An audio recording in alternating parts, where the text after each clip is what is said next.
Les quiero agradecer infinitamente a todas las personas que están aquí. En principio, quiero arrancar de distinta manera las jornadas de pensamiento crítico, estas segundas jornadas de pensamiento crítico de la Escuela de Pensamiento Las Babas del Diablo, porque esta fecha en específico es bastante especial, tanto para la escuela como para la casa de la escuela o lo que vendría a ser el lugar donde estamos ahora funcionando, que es la librería Cosmonauta. Estamos cumpliendo un año de funcionamiento también, entonces principalmente quiero agradecer a toda la gente que siempre ha estado, no solo acudiendo a la escuela, sino que ha hecho de la librería Cosmonauta un espacio partícipe de la cultura, de la literatura. Es un espacio que está abierto, es un espacio que en realidad queremos que sea un centro de congregación de la gente que venga, que participe, que venga a discutir, que venga, qué sé yo, a hacer lecturas de poesía, ahora que tenemos eh, la oportunidad de conocer más cercanamente a un grupo increíble que me parece que hace un trabajo de un proyecto supremamente valioso y que debemos resignificarlo en realidad. Y por otra de las cosas, obviamente también quiero agradecer a todas las personas que estuvieron también trabajando con nosotros, haciendo siempre, no solo de Cosmonauta o de las Babas del Diablo como no sé, como una catapulta o un proyecto en sí, sino más bien como un establecimiento de una casa y de una familia. Así que esto en realidad, tanto la escuela como la librería, nace de otro proyecto, que es un proyecto de amor en realidad, y que le valoro muchísimo. Punto, eh, pongo en relevancia todo lo que se ha transformado y se ha construido. Le quiero agradecer muchísimo a la directora de la escuela, a la PAME, que ella es la verdadera ejecutora de todas las cosas, de congregarnos a nosotros, porque en realidad la organización es muy difícil, ¿sí? Y nada, bueno, voy a hacer como este paréntesis un poquito largo. Las jornadas de pensamiento crítico, nosotros también con la escuela estamos cumpliendo 2 años, y al cumplir 2 años quisimos dar un giro, ya no solo a una apropiación de ponernos en cuenta, de pensar qué es pensar o qué es el pensamiento o cómo se está trabajando el pensamiento, la filosofía, la teoría y el pensamiento crítico. Entonces en este segundo año nos dimos cuenta en la necesidad de ver otros proyectos que están caminando también y que aprendemos mucho de esos proyectos, admiramos el trabajo de los otros proyectos que también se han presentado alrededor de estas jornadas, y en este caso que estoy muy gustoso de presentarles a una persona que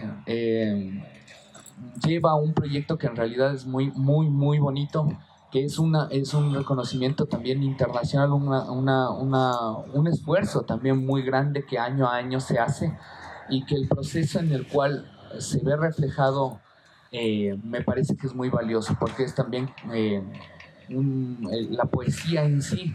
Para mí es una de como lo había mencionado alguno de mis profesores, la poesía es la parte de lo sublime en la cual nosotros no vamos a encontrar la materialidad en sí.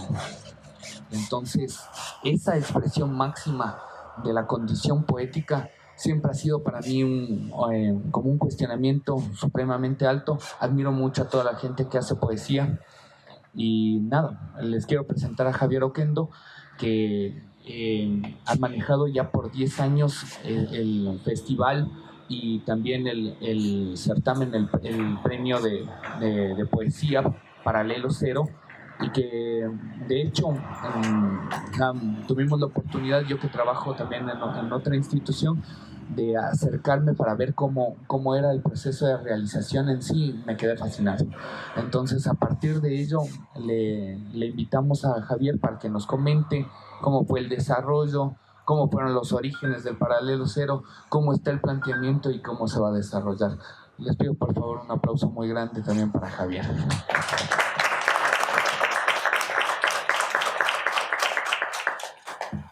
Bueno, buenas noches.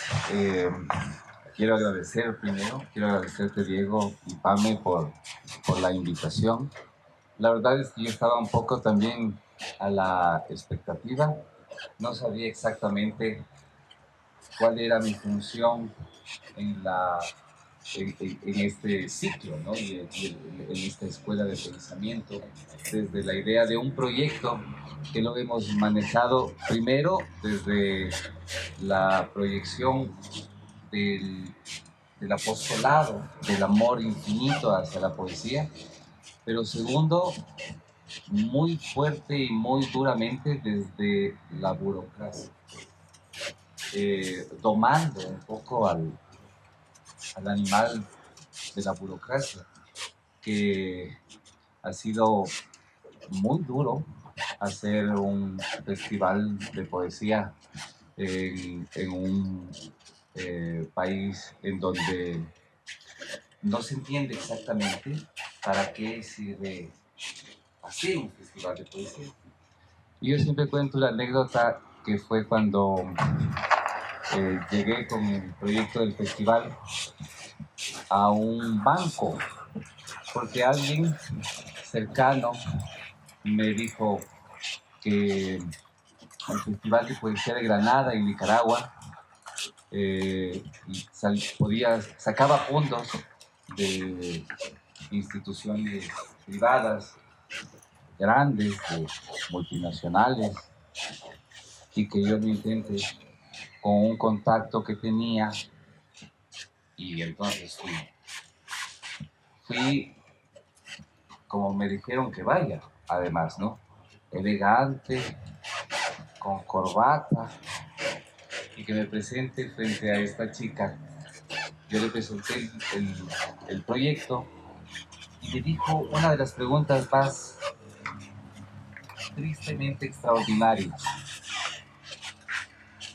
Después de manejar un poco las hojas, dijo, pero ¿qué hacen los poetas? Y luego ella mismo, así deteniéndose unos 10 segundos, y dijo, leen. Es decir, como, claro, ella tenía el proyecto, manejaba además una cuenta con el Teatro Sucre, por ejemplo, en donde, claro, los bailarines bailan y los músicos cantan y tocan, pero los poetas leen.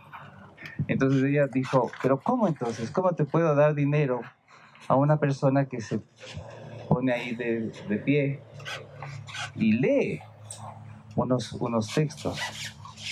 Obviamente no nos dieron nada y salimos del sitio. Yo salí con mucha ira y mucha pena, ¿no? Era un año además muy difícil. Había un ministro de Cultura muy difícil en ese momento. Y bueno, las cosas se fueron solucionando. Después de todo, yo creo en la poesía como una especie de entidad que un poco nos protege, ¿no? Es una cuestión mística mía, a la que le he tenido una fe terrible toda la vida. Te voy a contar un poco también cómo surgió. No surge desde la reunión de los poetas, ni surge tampoco desde la idea de concebir un proyecto, no. Surge desde la gana de invitar a un grupo de poetas amigos a que vengan a leer en el Ecuador. Creo que fue en el año 96 o 97 que yo estuve en Bogotá y conocí a un grupo de poetas fantásticos que quería invitarlos alguna vez.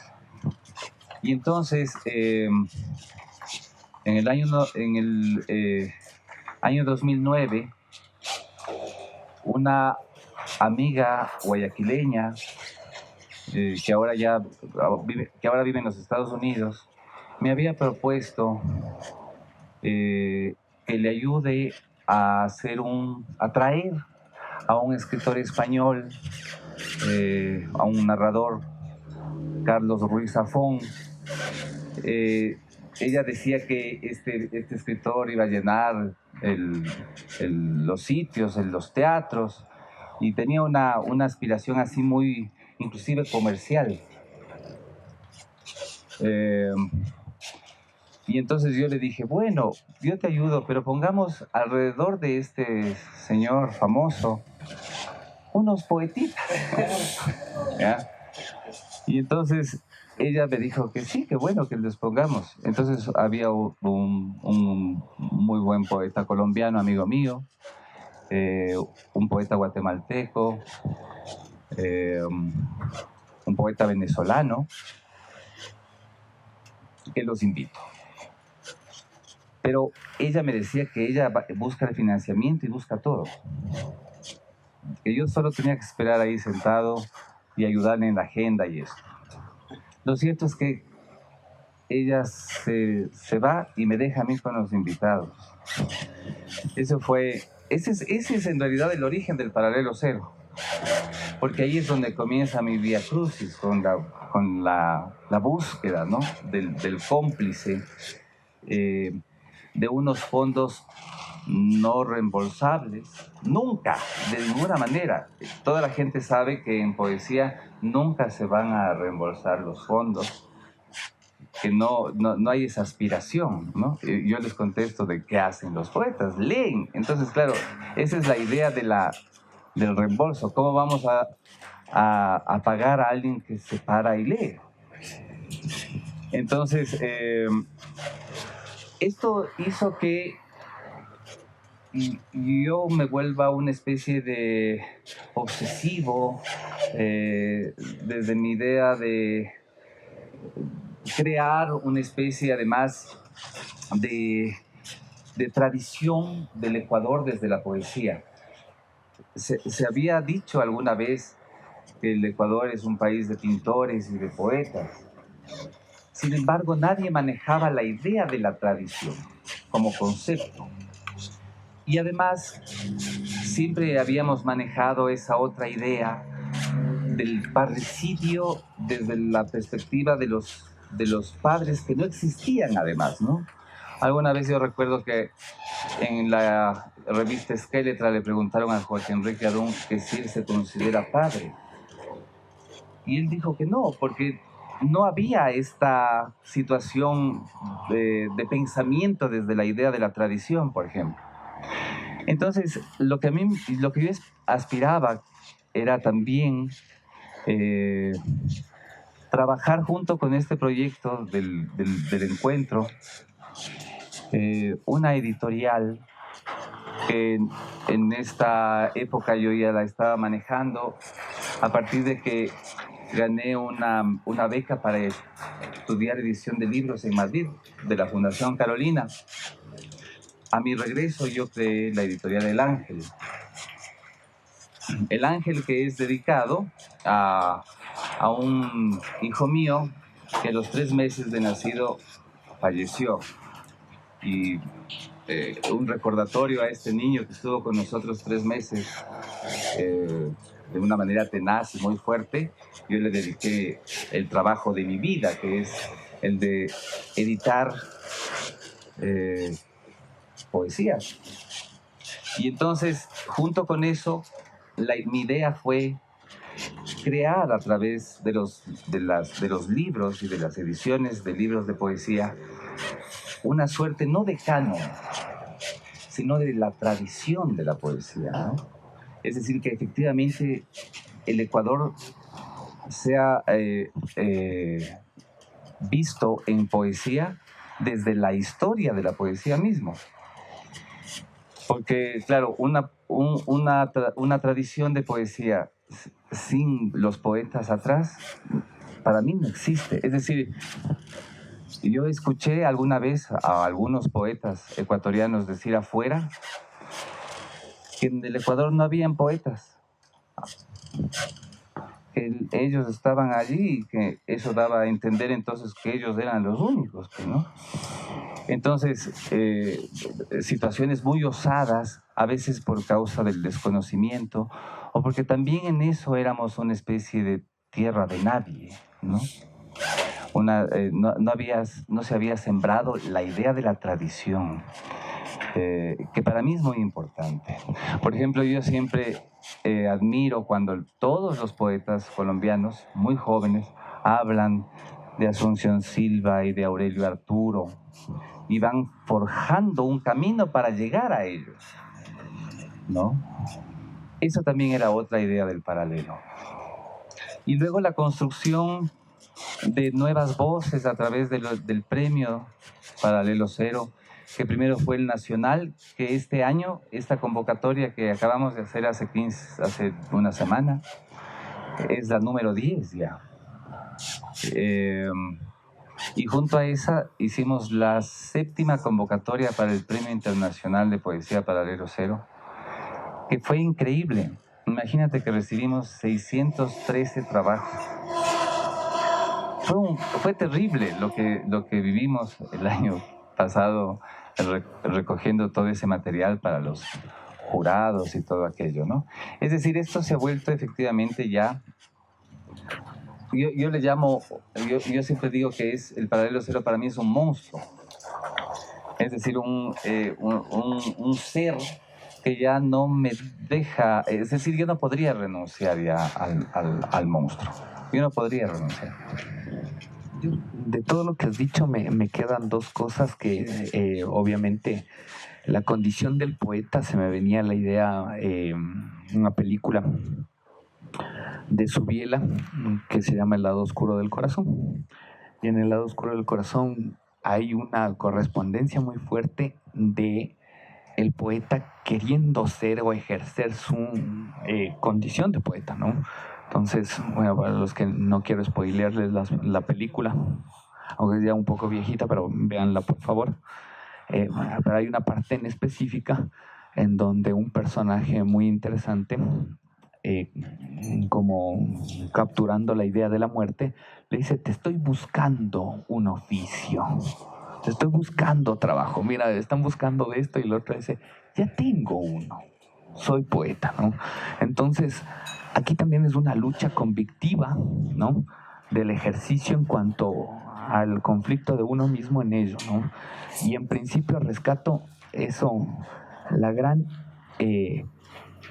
opción linda, ¿no?, de esta inutilidad, ¿no?, esta sin razón de la poesía, porque en realidad es un conflicto del amor, ¿no? Me parecería, de esa pasión que decías, de este infinito amor, ¿no?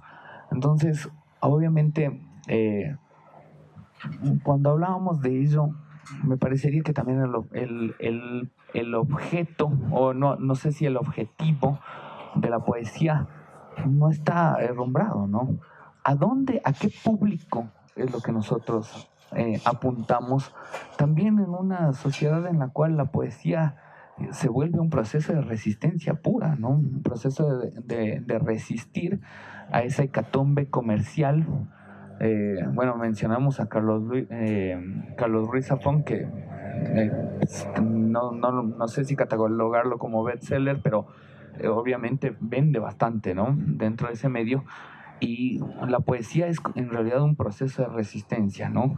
Y obviamente nos comentas acerca de estos vía crucis, ¿no?, de los muchos años, pero ¿a dónde apuntarías como, no podría decir como público objetivo, sino como un logro de lo que has trabajado en todos estos años en Paralelo Cero?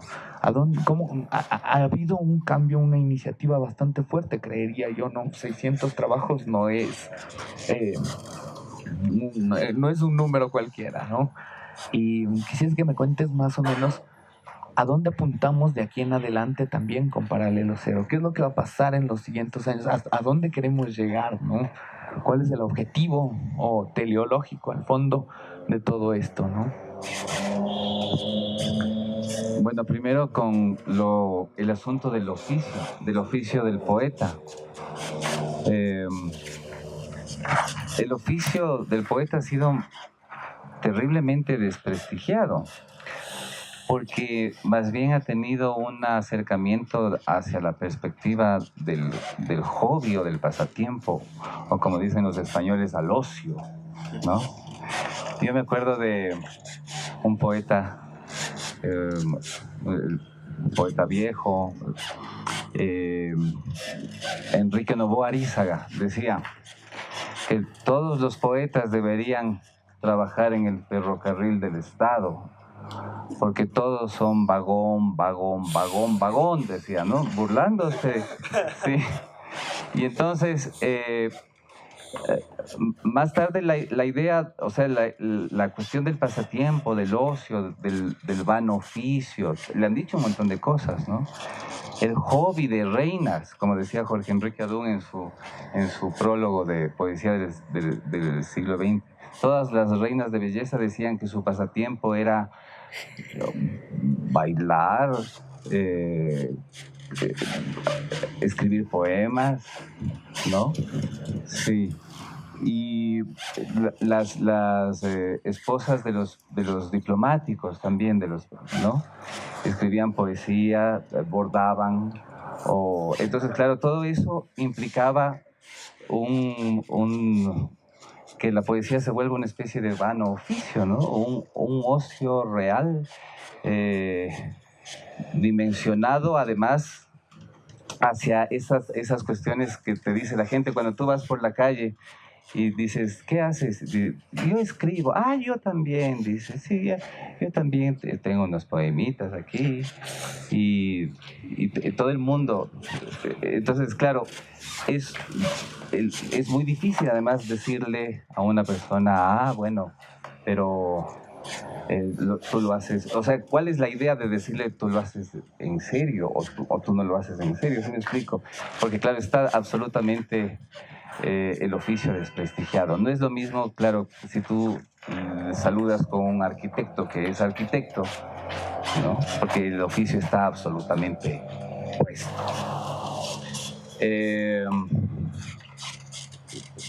La otra pregunta tenía que ver con, ya me olvidé. ¿Cuál es el objetivo? Ah, sí. Uh-huh. Mira, yo como te dije hace poquito, es algo que ya no me deja, o sea, yo no podría dejarlo, ¿no? Es parte vital de mi ser, el paralelo cero. O sea, la idea esta de manejar todo lo que está a su alrededor, además, ¿no? La editorial, el grupo que cada vez se va haciendo más grande, todo lo que ha dejado, yo pienso, para este país. Cuando trajimos, nunca me voy a olvidar, cuando trajimos al poeta Juan Gelman, seis meses antes de morir, Gelman estuvo aquí en Quito y fue para mí como un despertar de la poesía y además un regalo hacia la gente, ¿no? Cuando tú decías a quién apuntamos como gente, yo siempre digo que la poesía debe de estar siempre al servicio de todos y es para todos. O sea, yo no creo que sea para un determinado target o para un determinado grupo o para una determinada situación, ¿no? Pues la gente a veces le concede a los poetas unos favores. Por ejemplo, le dice, va a haber música, va a haber danza y también puedes leer, como diciendo, ya, pues, o sea, en esa esquina puedes de pronto decir esos textitos, ¿no? Y entonces, yo he visto, yo creo, efectivamente, que cuando la gente efectivamente se acerca a la poesía, se da la comunicación, se abre una puerta, ¿no? Entonces, como te digo, yo creo que es para todos, que está al servicio de todos. Y eso es lo que tratamos también. No es en verdad un asunto así venga, venga, acérquese, para todos está la poesía, sino que es verdad. Es decir, yo lo creo efectivamente, ¿no? Porque hay cosas que efectivamente no es para todos, pero la poesía sí. La poesía abre universos. Fíjate, voy a terminar esto con una cuestión que nos dijo el gran poeta Premio Cervantes, Antonio Gamoneda.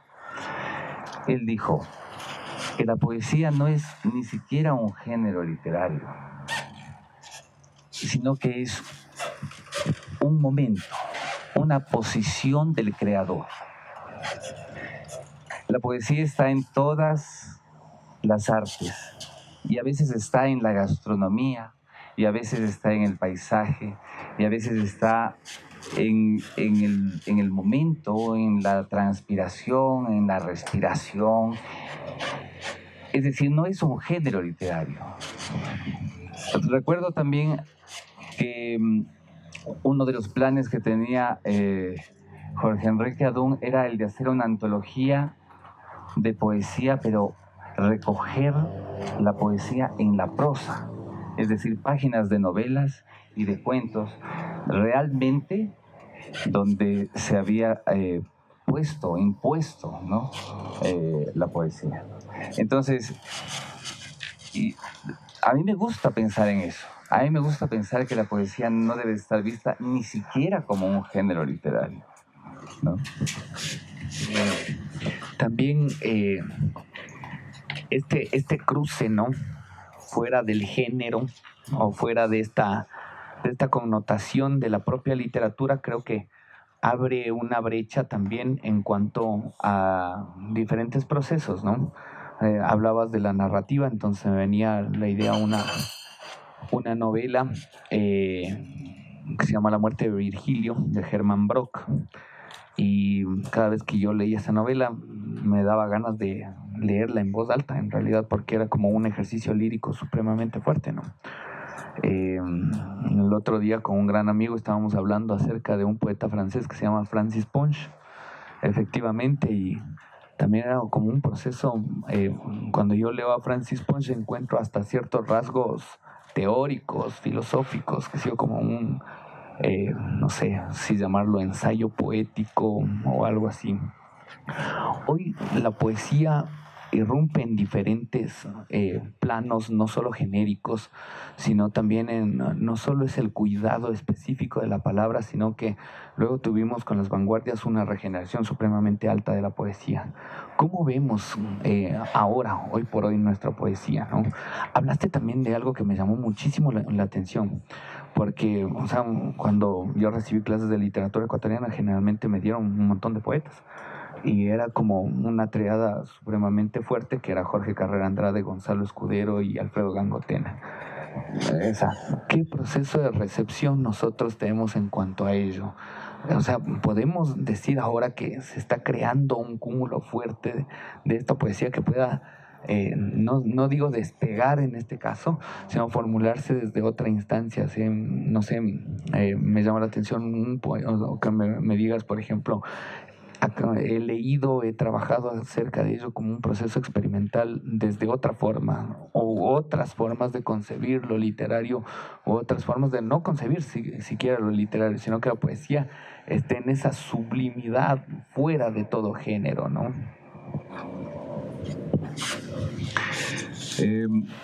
Bueno, voy a tomar algo que me olvidé decir de la pregunta anterior, que es una especie como de objetivo concreto. El próximo año, el 2020, que es el número 12 ya, el de Paralelo Cero, vamos a abrir campo a la narrativa. Vamos a abrirlo desde la perspectiva, eso mismo, ¿no? De la poética de la narrativa.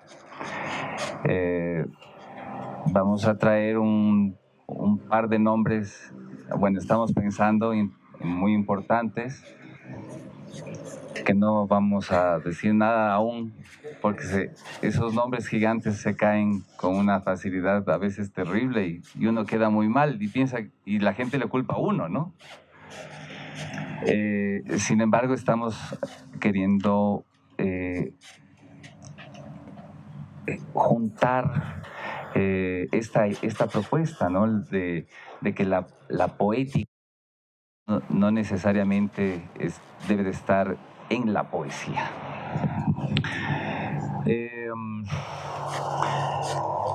Ya me olvidé la pregunta. Bueno, de las nuevas formas. Exacto.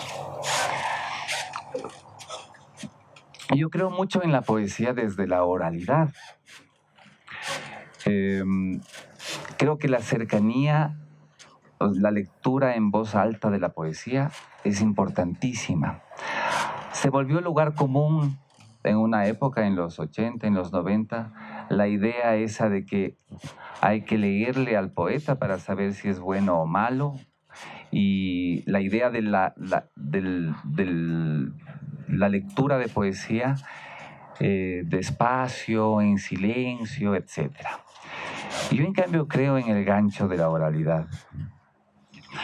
Creo en los aedas, los rapsodas, los amautas, los primeros mensajeros del ritmo poético, ¿no?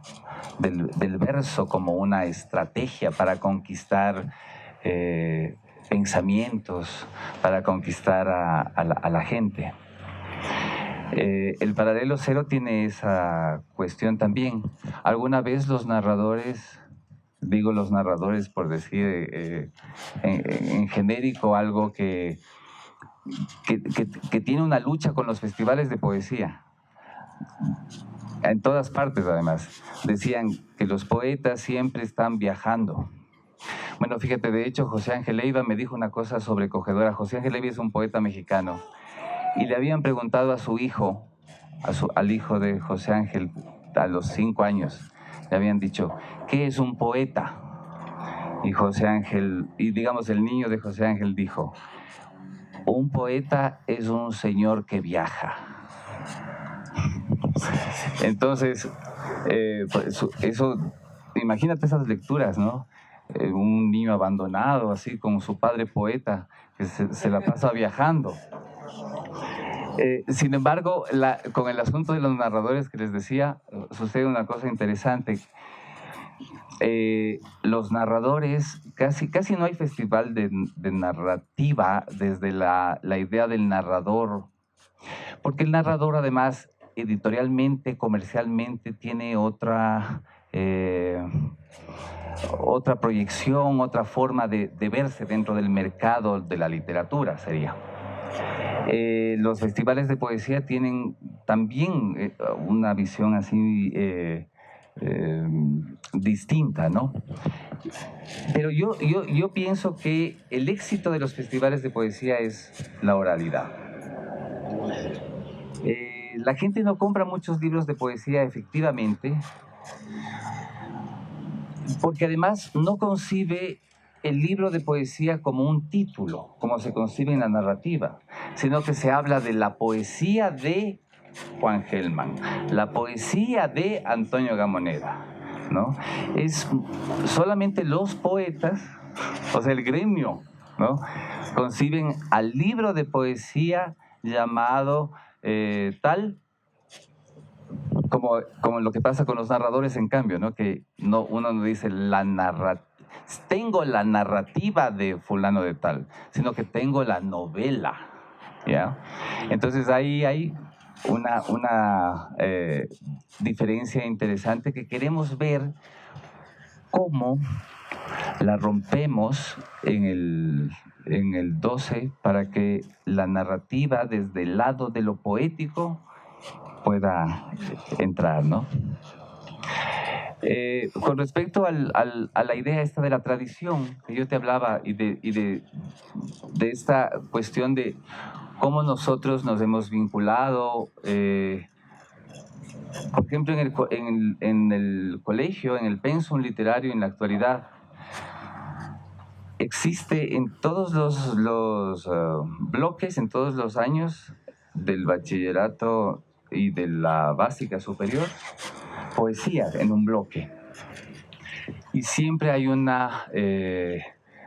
acercamiento hacia el lado de las vanguardias. Tú hablabas de la triada famosa, ¿no?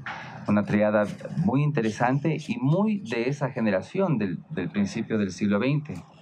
Pero varios países tenían un escritor local que hablaba francés, en nuestro caso era Gangotena, un gran escritor que abrió después del modernismo la historia de la poesía desde la concepción interior, que era Carrera, y un escritor del preciosismo, ¿no? de la renovación de las formas, que era Escudero.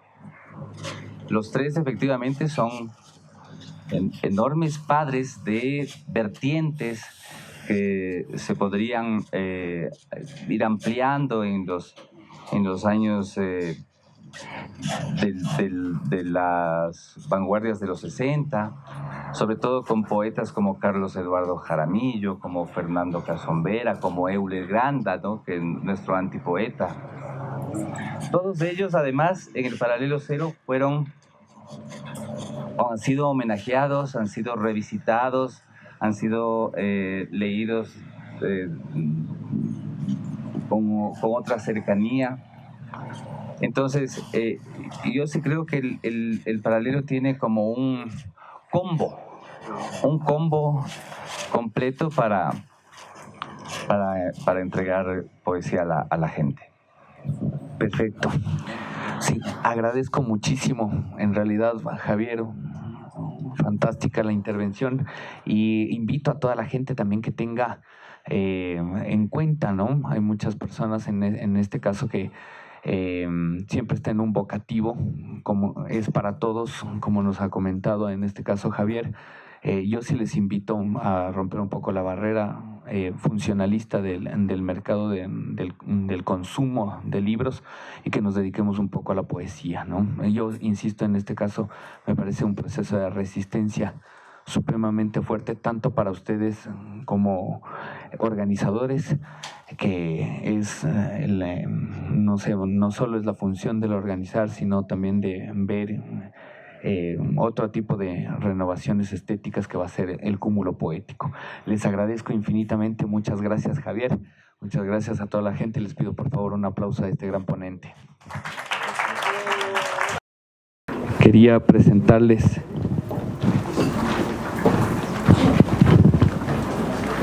a un gran amigo de la casa, un gran amigo personal también, que, bueno, es un maestro que ha aprendido un montón, y que en este caso me parece también pertinente en este cruce entre la poesía y la filosofía, porque Estefan nos accedió muy gentilmente, tanto por las jornadas como por el primer año de Librería Cosmonauta, a hacer una intervención acerca de un libro supremamente recomendable que se llama El elogio del amor, de Alain Badiou.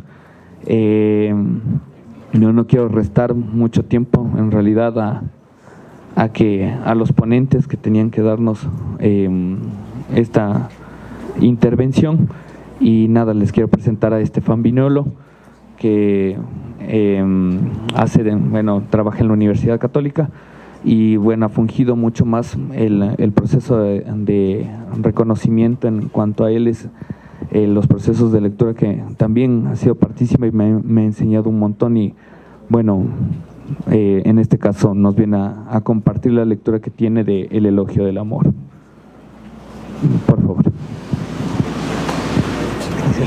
¿Me dices cuánto tiempo hablo? Ya, porque si no... ¿8?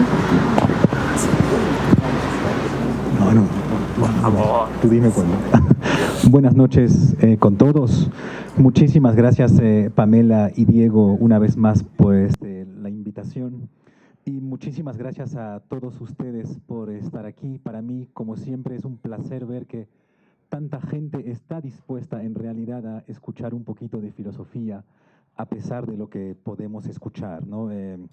Muchas veces yo he escuchado en universidades que no hay espacio para la filosofía en Ecuador, pues me alegra un montón que ustedes les hagan mentir una vez más. El libro del cual yo quisiera hablarles hoy es un pequeño libro, pero es un pequeño libro de un inmenso filósofo. Es un libro que se llama Elogio del Amor, de quien es probablemente la figura más importante de la filosofía francesa contemporánea. Y es una persona extremadamente extraña, porque es una persona que públicamente, explícitamente, reivindica ser maoísta. Es probablemente el último de los maoístas en Francia. Y escribió ese libro que se llama Elogio del Amor, y se preguntarán ustedes, bueno, ¿y qué vienen a hacer los filósofos en el campo del amor? ¿Acaso tienen algún conocimiento particular del amor? Pues no, ninguno. No obstante, el amor para la filosofía no es un objeto absolutamente como los otros. No es un objeto como lo puede ser la estética, la ética, la política. Es un objeto mucho más fundamental, por una razón muy simple, es que el amor está en la misma etimología de la filosofía. Filosofía, amor a la sabiduría. Como ustedes bien saben, los filósofos no son sabios, sino que solo pretenden amar a la sabiduría. Por lo que necesariamente cualquier filósofo un poco serio pues debe tener algo que decir acerca del amor, puesto que su misma disciplina pretende ser una de las modalidades del amor. Y la teoría del amor de Alain Badiou es una teoría que primero pretende decirnos lo que el amor no es. Y voy a intentar explicarles que al final, tal como todo en Badiou, el amor es un problema de matemáticas.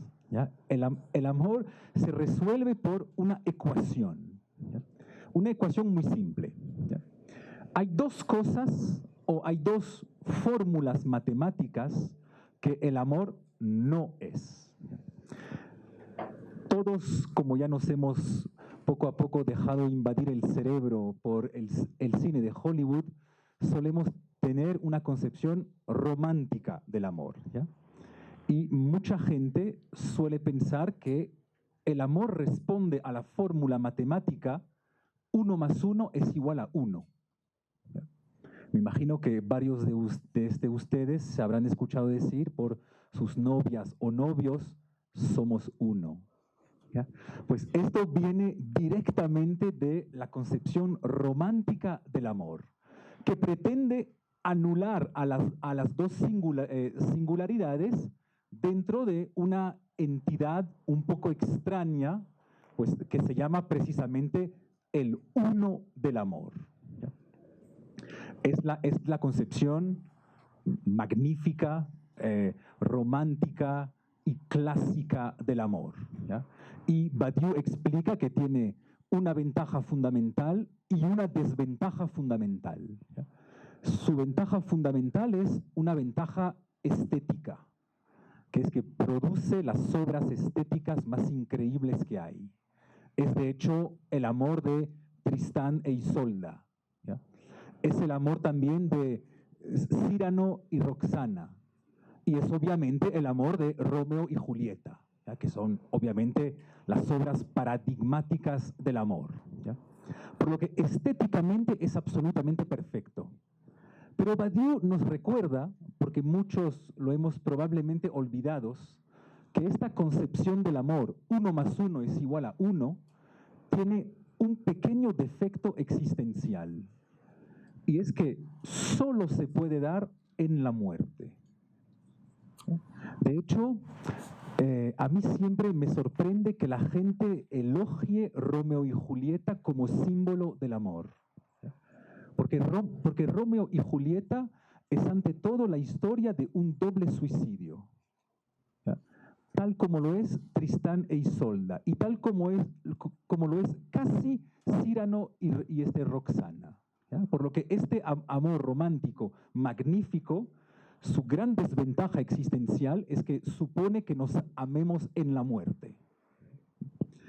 tiene una segunda desventaja existencial, y esto lo ha demostrado un autor suizo que se llama Denis de Rougemont, en un libro magnífico que se llama Amor y Occidente. Si quieren leer un libro que cambie sus vidas para siempre, deben leer Amor y Occidente. Y Rougemont muestra cómo en realidad en esta concepción romántica del amor, lo que amamos no es realmente al otro. Por eso en todas esas historias románticas siempre más o menos cuenta la misma historia. Hay una mujer inalcanzable y cuenta la historia del hombre que tiene que superar 1.000.000 de obstáculos para por fin tal vez poder llegar a ella, ¿ya? Pero en realidad casi nunca llega a ella, salvo en la muerte. A tal punto que podríamos preguntarnos si lo que aman esos hombres es realmente, hombres o mujeres, ¿eh? Funciona desde ambos lados, si lo que ellos realmente aman es a la otra persona como tal, o si es al contrario, el sentirse enamorado de ellos. Por lo que no amarían realmente al otro, sino al mismo amor. ¿Ya? Pero si ven que algo muy diferente es amar a alguien, algo radicalmente diferente es amar cómo me hace sentir a mí esta persona. ¿Ya? Por lo que el amor romántico no solo se paga del precio de la muerte, sino que además se paga del precio que nunca es amarle a otro. Siempre es mantenerse en una relación consigo mismo. Lo que amo es cómo me siento al amarte, pero no te amo a ti como tal. ¿Ya? Por lo tanto, la fórmula matemática del amor, 1 más 1 es igual a 1, no es para Badiou la verdadera o la verdad del amor. Podríamos imaginar que exista una segunda fórmula matemática del amor, que es tal vez la más sencilla, la más matemática clásica. 1 más 1 es igual a 2. O sea, pues de hecho somos 2. O sea, en la pareja somos 2. 1 más 1 es igual a 2. ¿Ya? Y Badiou explica que esa es la versión liberal o la versión contractualista del amor. La versión de esas personas que para amar siempre necesitan garantías. Y de hecho conocemos muchísimas personas que solo van a poder amar o bien porque se sienten amados, ¿ya? Es decir, o te amo porque me amas, o te amo para que me ames. ¿Ya? Tal como si el amor fuese una especie de relación recíproca, en el cual yo te doy algo y tú a la vez me devuelves algo. ¿Ya? Y esto se ve particularmente, al final es la concepción contractual, por lo tanto comercial del amor. ¿Ya? Cuando ya vemos en el otro un simple proveedor de amor. Y por eso es absolutamente normal que este proveedor, tal como cualquier tipo de proveedor sobre el mercado, pues yo exija del otro que cumpla ciertas normas de calidad, y si algún día ya no cumple con esas normas de calidad, pues cambio de proveedor. ¿Ya? Ese es el caso, por ejemplo, de las personas que, no juzgo, ¿ya? Que utilizan Tinder. Tinder es excelente para encontrar relaciones sexuales gratuitas. ¿Ya? Para eso sirve muchísimo. ¿Ya? Pero para el amor, por definición, no puede servir. Por una razón muy simple. Cuando a mí en la primera o segunda página de Tinder se me pide describir las diferentes características de las personas que yo busco, pues ya he renunciado al encuentro amoroso. Por definición.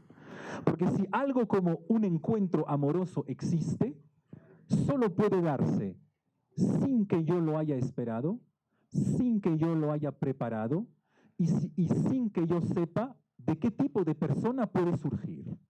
¿Ya? Por lo tanto, en Tinder buscamos proveedores sexuales gratuitos, lo que, una vez más, me parece bien, pero no hay que confundir, o sea, hay que tener las ideas bien claras. ¿Ya?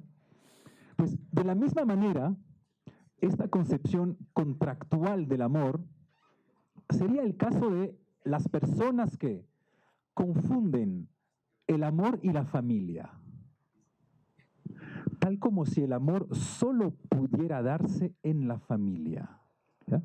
Si ven que la familia es una especie de garantía del amor, porque ahí comenzamos de hecho a firmar cosas. ¿Ya?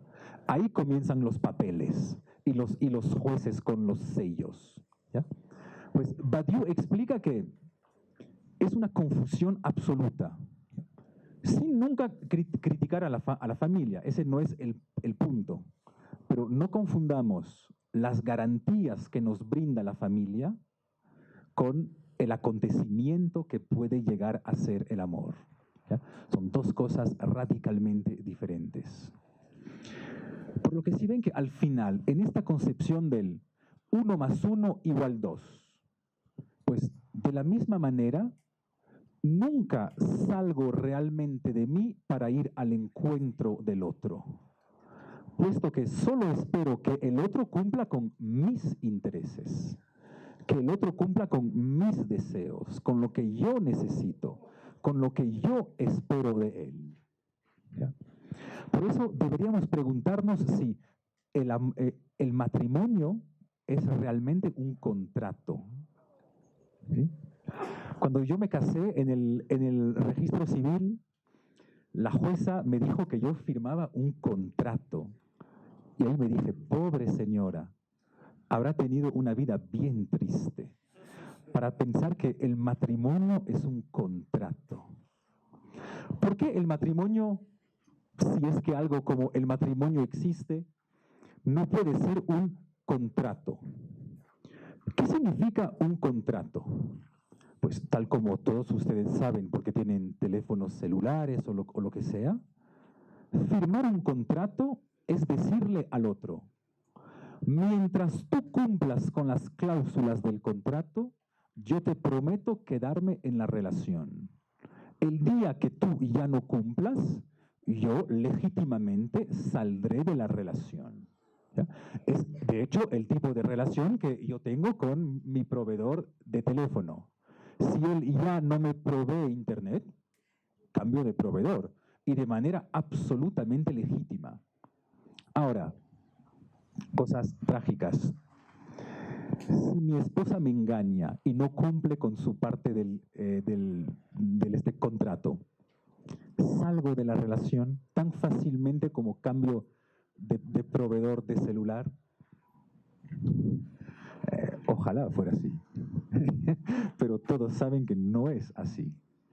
Es decir, que a pesar de que el otro pueda no cumplir con su parte del contrato, eso no basta para que salgamos de la relación. ¿Ya? Me imagino que muchos experimentaron eso, forma parte de la vida humana. Así que si ven que todas esas personas que tienen esta concepción liberal, contractual y comercial del amor, son personas que siempre quieren garantizar sus relaciones. ¿Ya? Y piensan poder, por ejemplo, garantizarlas conociendo a su pareja. ¿Ya? Porque si ven que el querer conocer al otro, tal como por ejemplo en Tinder, yo quiero saber que tú mides tanto, pesas tanto, vives en este barrio, tienes estos hobbies, te gusta la poesía, no te gusta eso, etcétera, etcétera. Pues si ven que cualquier tipo de conocimiento sirve para intentar garantizar la relación. Pero lamentablemente el conocimiento se opone al amor. De ahí la dificultad de todo filósofo. ¿Ya? Los filósofos vivimos una tragedia constante. ¿Ya? Las dos palabras que forman nuestra actividad, filosofía, son dos palabras contradictorias. O amamos o conocemos. ¿Por qué el conocer obstaculiza el amor?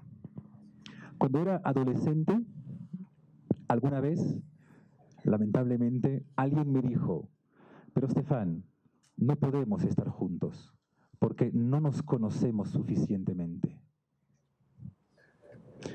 Y si ven que era en realidad una manera políticamente correcta de decirme, Stefan, eres feo, nunca estaremos juntos. ¿Ya? Porque si ven que si la persona espera que nos conozcamos para que podamos estar juntos, pero si ni siquiera yo me conozco a mí mismo, ¿cómo podría conocer a otra persona? Si ven que es una estafa, el conocimiento antes del amor. Si esperamos conocer para poder amar, nunca amaremos, porque por definición nunca se puede conocer a una persona. ¿Ya? Pero hay una segunda razón que explica que el conocimiento obstaculiza el amor. El amor siempre supone exponerse a un tipo de riesgo. ¿Ya? Por eso los que entre ustedes son cristianos, pues saben que hay un vínculo fundamental entre el amor y la fe. ¿Ya? La fe, en latín, fides, significa confianza, tener confianza en. Para poder amar hay que tener confianza en alguien. Pero si ven que el conocimiento anula la confianza, si yo suelto ese esfero ahora mismo, yo no tengo confianza que se va a caer. Yo sé que se va a caer. Por lo tanto, no tengo con él una relación de fe. Tengo con él una relación de puro conocimiento. En cambio, ahora mismo yo estoy dando esta charla y mi esposa no sé en dónde está. O no sé tampoco con quién puede estar. Y por eso sospecho que le amo. Porque a pesar de no tener ni la mínima idea de con quién puede estar o en dónde puede estar, decido amar primero. Ustedes me dirán, ¿con qué razón? Pues precisamente sin ninguna razón. Porque si amo con razones, dejo de amar. Si comienzo a hacerla seguir a mi esposa por detectives privados, pues si ven que es el fin del amor. Porque yo esperaría saber que ella me ama para yo poder amarle después. Pero eso ya no es una relación amorosa, es otro tipo de relación. Aprovecho para hacerle notar el impacto que tiene eso en filosofía. Imaginemos que alguien algún día pueda demostrar que Dios existe. ¿Sería una buena noticia o una mala noticia? Pues para los cristianos sería un desastre. Porque si podemos demostrar que Dios existe, ya no se puede tener fe en Él. Yo podría creer sin asumir ningún riesgo. Pero entonces ya no es creer. ¿Ya? Por eso, todo cristiano debe necesariamente ser un poquito ateo. ¿Ya? Los cristianos necesitan a los ateos, justamente para poder creer. ¿Ya? Por lo tanto, el amor, 1 más 1 igual 1, no es eso. 1 más 1 igual 2, tampoco es eso. Entonces, Badiou explica, bueno, ¿qué es entonces el amor? Pues, ¿cuál es su fórmula matemática? Pues es fácil, 1 más 1 igual 3. Esa es la fórmula matemática del amor, ¿ya? O por decirlo en palabras más simples, toda pareja es un trío. ¿Ya? Ahora, pues, ¿cuál es este número 3? ¿Y de dónde surge este famoso número 3 que parece aparecer de la nada? ¿Ya? Pues Badiou explica que este número 3, o el 3 que viene a añadirse a la pareja, es lo que él llama el mundo de los amantes. Porque amarse siempre es amarse dentro de un mundo. Ese es el 3. Ahora, ¿qué viene a hacer ahí este mundo? ¿Y de dónde sale? Eso, una vez más, podemos tener cierta experiencia existencial de eso. Amar nunca es amar en el mundo, sino que crear un mundo para amar dentro de él. Expliquemos esto. ¿Qué es un mundo? ¿O a qué se le puede llamar mundo? Pues un mundo no es nada más para Badiou, y ahí es un poquito fenomenólogo, un mundo pues, no es nada más que la red de significaciones que yo armo con las cosas. Eso es un mundo. Por eso existen mundos diferentes y cada uno existimos más o menos dentro de ciertos mundos. ¿Ya? Por ejemplo, hay cantantes franceses que existen de manera máxima en el mundo de la música francesa y que aquí en Ecuador inexisten. Es decir, existen con el nivel más bajo de existencia posible, ni siquiera aparecen en este mundo. Pues igual pasa en el caso del amor. Y todos lo conocemos en los casos trágicos, pero por los cuales hay que pasar de rupturas amorosas. ¿Qué sucede cuando experimentamos una ruptura amorosa? Si ven que nada cambia en el mundo, ¿ya? La gente sigue ahí, las cosas siguen ahí, sigo yendo al trabajo, mi familia sigue presente. En el mundo absolutamente nada ha cambiado. Y nada ha cambiado en el mundo porque ha cambiado el mundo. Les doy un ejemplo muy simple. Esa música sobre la cual nos dimos nuestro primer beso, de repente suena mal. Ese restaurante al cual solíamos ir, ya no puedo entrar en él. Ese paisaje que solíamos ver los dos juntos en Puerto López, ya no quiero ir a Puerto López. Me parece una ciudad horrorosa. Si ven que ha cambiado absolutamente todo en el mundo, todas las significaciones que yo le daba al mundo, todo lo que construía nuestro mundo, se ha de repente destrozado. Por eso, amar es siempre amar a 3. Tú, yo y el mundo que hemos construido juntos y dentro del cual solo nosotros podemos habitar. Por eso los amantes siempre parecen vivir un poquito en su mundo. Muchas veces he escuchado eso, personas decir, no, es que ellos dos viven completamente en su mundo. Pues desde el punto de vista fenomenológico es absolutamente cierto. Son personas que sin haber leído nunca a Husserl hacen fenomenología perfecta. Ellos dos viven en su mundo y nadie puede entrar en este mundo. Y de la misma manera, cuando alguien dice, me dejó mi novia, es el fin del mundo. Tiene toda la razón. Efectivamente, al día siguiente se va a tener que levantar y vivirá en otro mundo. Sus prioridades habrán cambiado. Su gestión del tiempo y del espacio habrá cambiado. Su familia que le parecía tan cercana, de repente está súper lejos. Sus amigos, su trabajo, todas sus redes de significaciones han cambiado radicalmente. Por lo que amar siempre es amar a 3. Porque 1 más 1, si hay amor, siempre es igual a 3.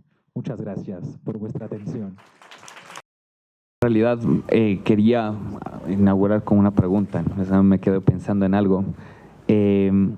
Definiblemente, cuando nosotros pensamos el amor, en realidad tiene estas nociones en las cuales no tiene ese acercamiento. O sea, al ser un contrario de la sabiduría o el conocimiento, ¿cómo podemos relacionarlo, por ejemplo, en este apego o no apego con la razón?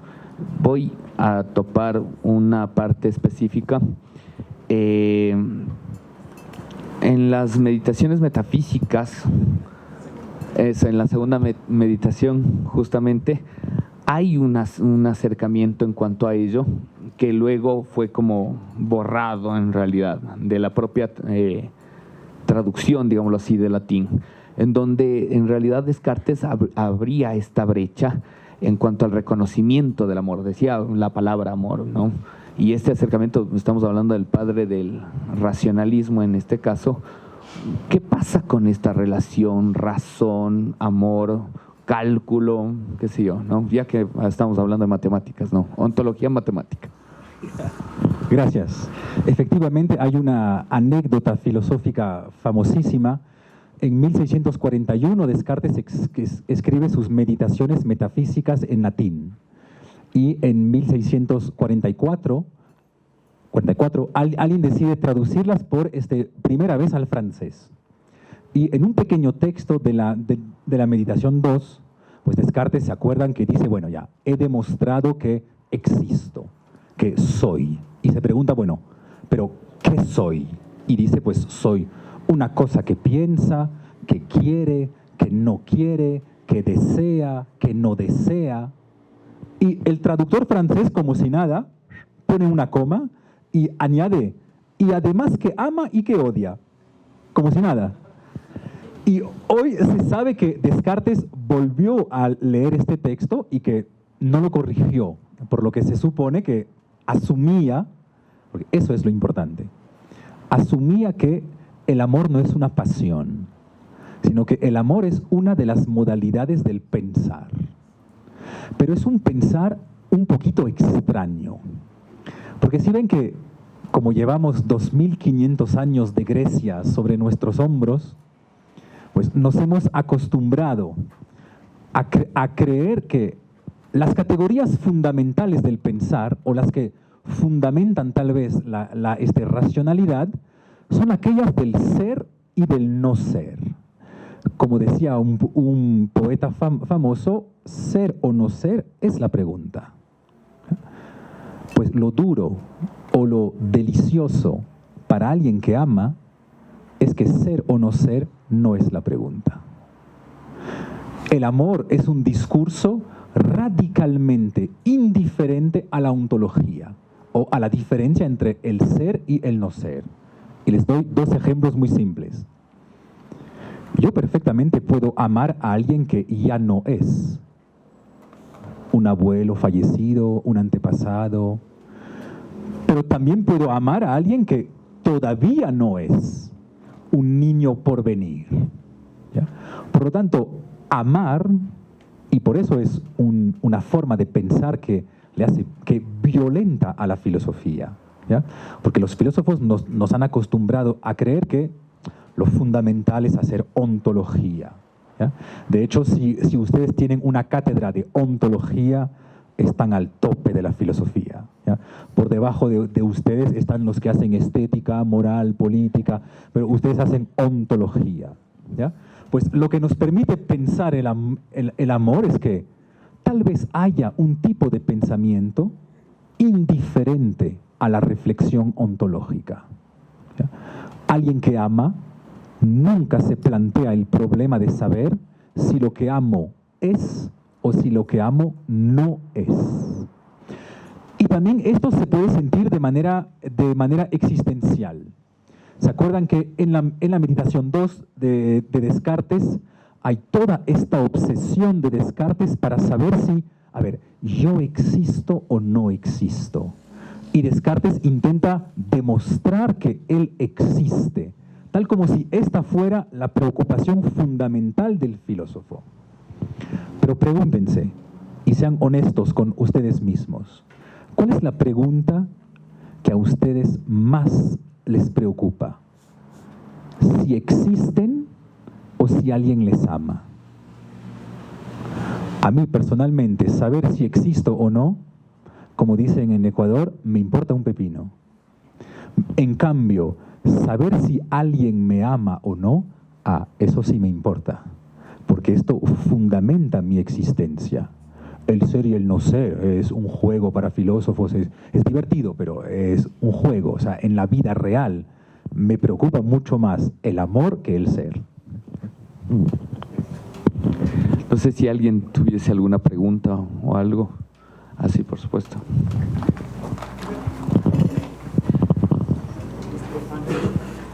Mira, está tan interesante tu charla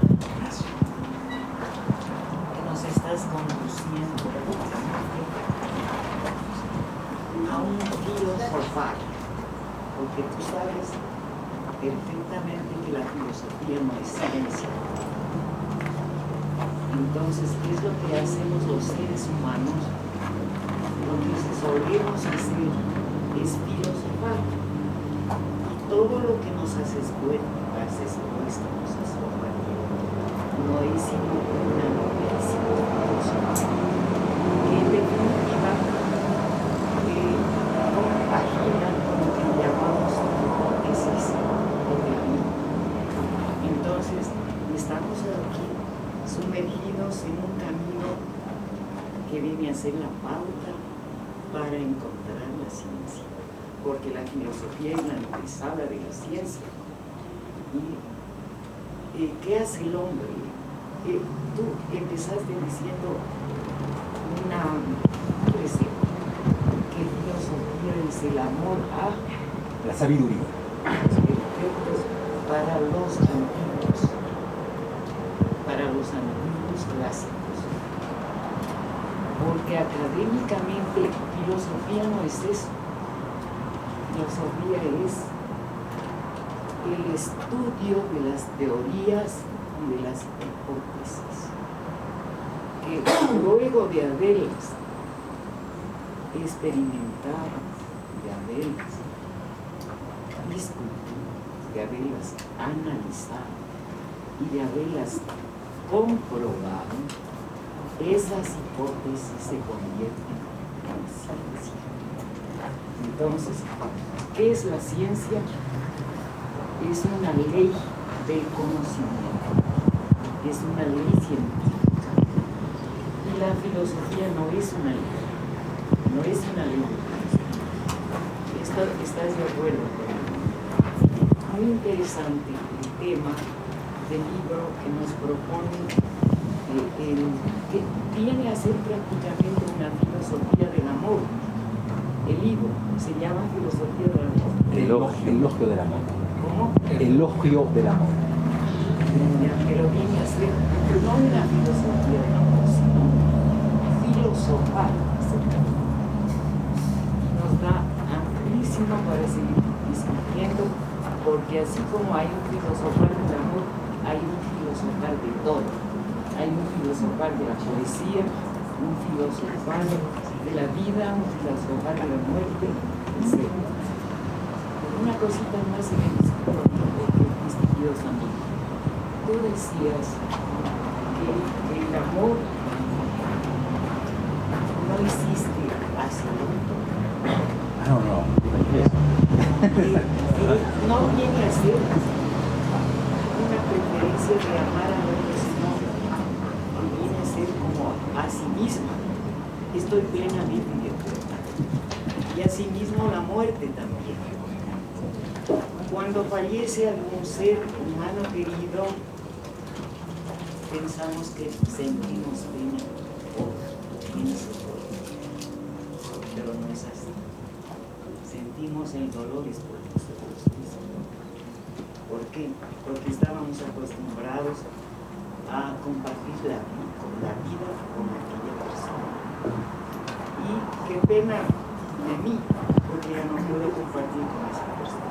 Te felicito, mi charla. Muchas gracias. Son muchas preguntas. No, pero contesto rápido. Estoy completamente de acuerdo con usted cuando habla de la filosofía académica. Pero eso es una patología de la filosofía académica, no de la filosofía como tal.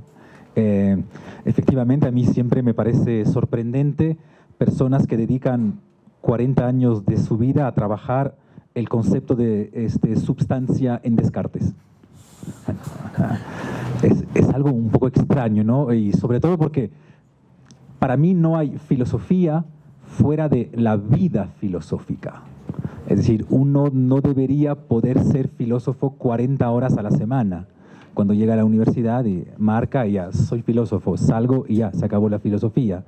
O sea, obviamente la filosofía debería acompañarse de la vida filosófica. Y de hecho es un problema muy grave, tal vez más grave que de lo que usted imagina. Siempre me pregunto si podemos distinguir a las obras de un filósofo de la vida del filósofo. O si la vida del filósofo forma completamente parte de su obra, ¿ya? Pero ahí, obviamente, nuestros amigos, por ejemplo, especialistas de Heidegger, pues deberían enfrentar el hecho, la deuda trágica, insoportable, con la cual vivimos todos, que uno de los más grandes filósofos del siglo XX, sin el cual no podemos pensar, fue profundamente nazi. Entonces ahí la filosofía y la vida filosófica, ambas se ponen en peligro a la vez, ¿eh? Ahí. Pero sí, la filosofía debería ser también una vida filosófica, no, como decías tú, no una ciencia filosófica. Esteban, retomando un poco el tema del amor, quería consultarte si puedes refrescar esa idea de que el amor no se puede pensar en una relación para ganar, sino que es como uno pierde si pensamos en lógica matemática, que no podemos pensar en ganar, sino que es de acuerdo a las palabras utilizadas. O sea, no es necesariamente perder, ¿ya? Pero como mínimo es no jugar para ganar, ¿ya? Es decir, si tú ya sabes que vas a ganar, ya no hay amor, ¿ya? Por eso es muy difícil amar a alguien si sabes que te ama, ¿ya? Siempre debe haber esta zona de oscuridad, esta zona de grises, que justamente pues manifiestan el riesgo, ¿ya? Tomo mi caso porque es el que más conozco. Yo me expongo al riesgo de que mi esposa me mienta descaradamente cada día. Y de hecho, tal vez lo hace. Por lo que mi amor no es un amor completamente racional. Más bien la racionalidad sería de decirle, dame pruebas y yo después te amo, ¿ya? Pero en el amor eso no funciona, ¿ya? Primero porque nunca hay pruebas de amor. El amor no se puede, lamentablemente, ni mostrar, ni menos aún demostrar. Por eso, si alguien les dice, quiero que me demuestres que me ames, huyan, ¿ya? Eso es una patología. ¿Por qué no se puede demostrarle a alguien que le amo? Imaginemos todas las atenciones que mi esposa me brinda. ¿Eso demuestra su amor o no? Pues para nada. Puede estar mintiendo, puede estar esperando algo de mí. ¿Ya? Pero si me dice, no, Estefan, mira, yo voy a demostrarte que te amo, me caso contigo, me comprometo contigo para la vida. ¿Eso demuestra que me ama o no? Tal vez demuestre que necesita mi visa Schengen. ¿Ya? Y si me dice, no, Estefan, mira, yo te voy a demostrar ahora mismo que te amo. Me suicido aquí mismo frente a ti por amor. Y ya se mata. ¿Eso demuestra que me ama o demuestra su patología mental? Es decir, ella no va a decidir cuáles son los signos de amor que ella me manda. Los signos de amor, ¿quién va a decidirlos? Yo. Yo voy a decidir si sus gestos son gestos de amor o no. Por eso, en el campo del amor, siempre decide quien recibe, nunca quien da. No se puede mostrar ni demostrar, ¿ya? Por mucho que yo haga gestos increíbles, si mi esposa decide no recibirlos en tanto que gestos de amor, nunca los verá. En cambio, si ella decide amar, el más mínimo gesto mío le puede aparecer como un gesto de amor. Por eso no se puede convencer en el campo del amor. No se puede ni mostrar ni demostrar. Quien no quiere ver, no ve. Hay ciegos del amor, tal como hay ciegos estéticos, tal como hay ciegos biológicos. Pues, hay ciegos del amor. Hay personas que deciden nunca recibir un solo gesto en tanto que es una manifestación del amor. Pues no hay nada que hacer. Pueden demultiplicar los gestos, pueden hacer gestos increíbles. Si no quieren recibir, no reciben. Esa es la inmensa tragedia del amor. Yo te quería hacer una pregunta. No sé, cuando hablaste de Husserl, estaba pensando en esto de los mundos de la vida. Y específicamente pensaba en la modernidad y en la manera, de nuevo, específica de la modernidad neoliberal, entendida como esta nota que irrumpe a los mundos de la vida. Entonces, no sé, mi pregunta era, ¿tú piensas de la modernidad y esta manera de desquebraje de estas redes significantes como contrarias a la posibilidad de amar? O sea, ¿crees que en modernidad la posibilidad de amar se hace como más pequeña? En la modernidad no, porque yo distinguiría, ese es mis últimos rastros cartesianos franceses, yo distinguiría modernidad de neoliberalismo, ¿ya? Donde sí estaría plenamente de acuerdo contigo es que el mercado impide amar. Eso sí está claro. Es decir, y precisamente porque el mercado, y no juzgo, pero el mercado es una máquina construida para funcionar según la ley del interés. Es la única razón de ser del mercado. Y lo hace súper bien, pero solo en este campo, solo en el campo del interés. Por lo tanto, un mundo desinteresado, el mercado no lo puede pensar. Por eso no puede pensar el amor, puede pensar otras cosas. Por eso todos sabemos que la San Valentín y esas payasadas pues, no tienen nada que ver con el amor, ¿ya? Son otras cosas. Estefan. Como tú quieras, ¿no? Yo. No, como tú quieras. Pero no soy un coach amoroso. No tengo soluciones. Yo también digo cosas duras, ¿sabes? No crean. ¿Sí? Estefan, como sabemos, el amor ha sido uno de los problemas más grandes dentro de la historia de nuestra humanidad. Y por ejemplo, en algo que no casaría con la fórmula de Badiou, por ejemplo, que en este 1 más 1 es 3. Por ejemplo, en aquellas parejas que, como en Perú, hay una pareja con una mujer con 2 esposos, donde ya no calzaría esta fórmula. Entonces, ¿no le parece que también que nuestro occidente ha reducido el amor? Por ejemplo, en esta clásica reducción de eros, ágape y filia, del amor, donde ágape y filia está universalmente tanto para familiares como para amigos, para muchos. Pero dentro del eros simplemente lo hemos disminuido a uno. Entonces, claro, uno puede estar de acuerdo. Hay ciertas especies que son monógamas y otras especies que son políglotas. Polígamas, gracias. Polígamas. También pueden ser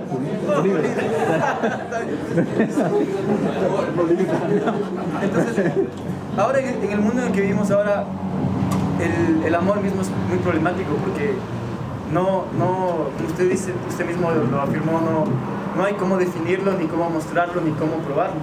Es por eso que ¿qué es lo que pasa en esto? No calzan la fórmula. Sí. Para Badiou, el amor, para él, siempre es a dos. ¿Ya? Lo que no impide que existan relaciones sexuales múltiples. Ese es otro problema. ¿Ya? Pero el amor cuestión del amor y la cuestión de relaciones sexuales múltiples son dos preguntas filosóficas diferentes. ¿Ya? Y de hecho notarás que apenas tú hablaste de amor múltiples, hablaste en realidad de matrimonios múltiples. Es Es decir, hablaste inmediatamente, no, y con razón, monógamas, polígamas. Pero monógama no significa amo una persona, tal como polígama no significa amo varias personas. Significa legalmente, contrato, estoy comprometido con una persona o estoy comprometido con un grupo de muchas personas, ¿ya?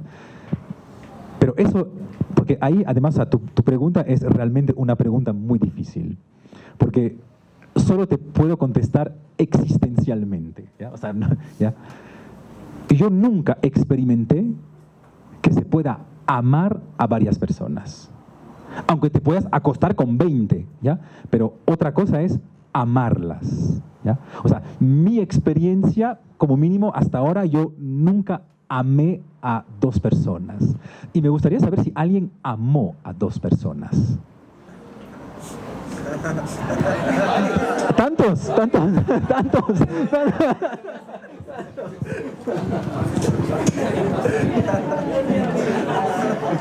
Hay muchas preguntas. No, Estefan, si usted quiere, yo no tengo ningún pregunta. No, es el tiempo de la gente en realidad. Entonces, por favor, pregunta. Tenía una pregunta desde hace rato, sí. Buenas tardes. A mí, cuando estaba hablando del contrato, se me vino a la mente un poco la relación sobre el contrato social de Rousseau. Entonces, cuando uno entra en el contrato social, uno deja sus cosas para pertenecer a la sociedad y para poder quería ver qué piensas sobre eso en relación al amor. Obviamente, en el amor contractual, que para Badiou no es un amor, pues funciona exactamente de esta manera, ¿ya? De hecho, cuando yo firmo el papel frente al alcalde, afirmo que yo renuncio a ciertas cosas. Y son cosas explícitas que mi esposa conoce. Por lo tanto, si yo violo una cláusula, ella podrá solicitar o el divorcio o, en el caso religioso, la anulación del matrimonio, ¿ya? Y hay algo interesante de lo que dices de Rousseau, porque hay un problema en Rousseau que Rousseau nunca clarifica. Y dice, bueno, estamos en el estado de naturaleza y de repente nos peleamos, surge violencia, etcétera, etcétera, y de repente todos firmamos un contrato para decir, bueno, chicos, seamos razonables todos, construyamos un mundo de paz. Pero hay algo que Rousseau nunca precisa, y es, ¿qué les pasa a las personas que dicen, yo no firmo? Eso, lamentablemente, Rousseau nunca lo explica. ¿Qué pasa con las personas que se quedan fuera del contrato? Por eso, tal vez, todo amor contractual sea necesariamente o probablemente violento. Porque las relaciones contractuales son, por definición, violentas. Firmar un contrato con alguien es ya asumir que entre nosotros habrán abogados y habrán jueces. O sea, ya es haber asumido eso. Si no, no firmamos contratos. Por eso el amor no puede ser un contrato. Y de hecho, aprovecho para decirles, teológicamente, el amor no es un contrato. De hecho, la palabra contrato en la Biblia no existe. Existe otra palabra muy extraña, la palabra alianza. ¿Ya? ¿Y qué es una alianza? ¿Y en qué se distingue del contrato? Pues precisamente que la alianza supone decirle al otro, yo decido entrar en la relación. Y mi decisión no tiene nada que ver con el hecho de que tú cumplas o no. Es una decisión que yo tomo y yo decido asumirla solo. Y es absolutamente independiente de lo que tú hagas. ¿Ah? No es un contrato, es una alianza. Lo que es más terrible aún. Pero no tengo para luz. Toda la charla a mí me sonó muchísimo el movimiento de Sartre. Claro. Pero al último tú mencionaste que se puede amar a una persona que aún no ha nacido y que se puede amar a una persona que está muerta. Entonces se me fue abajo todo el pensamiento sartreano. Yo no sé si es que Badiou no ha profundizado en el tema específico del sujeto o tiene otra concepción diferente a la de Sartre, porque no se puede amar ni al muerto ni al no nacido. Entonces ahí me quedé un poco... Sí. Nunca diría de Badiou que no profundizó en lo que sea, porque profundizó en casi todo, ¿ya? De hecho, tiene un libro entero que se llama Teoría del sujeto. Entonces, conoce muy, muy bien Sartre. La gran diferencia entre ambos es que Badiou cree que pueden existir sujetos colectivos. Y cree que pueden existir sujetos colectivos porque piensa que todo sujeto es sujeto de un mundo. Y como hay mundos colectivos, pues necesariamente esos mundos colectivos generan sujetos colectivos. Tal como, por ejemplo, el sujeto revolucionario.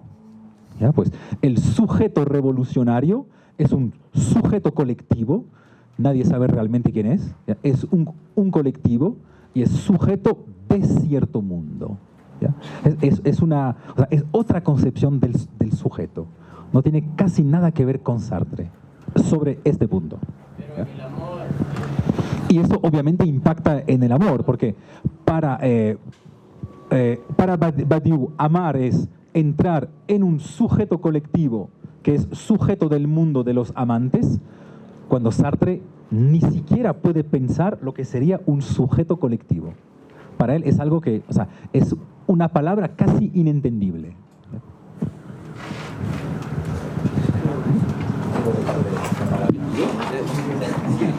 Estefan acaba de caer en una crisis existencial. ¡Qué bueno!